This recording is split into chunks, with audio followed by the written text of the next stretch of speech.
আসসালামু আলাইকুম। আজকে দেখাচ্ছি ডিম দিয়ে ঢেঁড়স ভাজি, অসম্ভব মজার। আমরা প্রথমে তেলের মধ্যে পেঁয়াজ কাঁচামরিচ দিয়ে একটু ভেজে নিয়ে আদা চামচ আদা বাটা আদা চামচ রসুন বাটা দিয়ে একটু ভেজে নেব।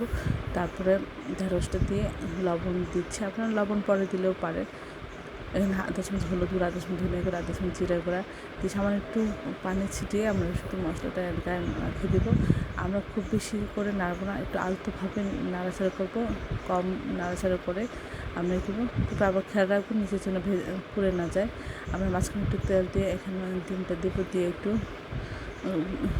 এইভাবে নেড়ে ছেড়ে সব ডিম ঢেঁড়স ভাজির সাথে আস্তে আস্তে করে মাখিয়ে দেব।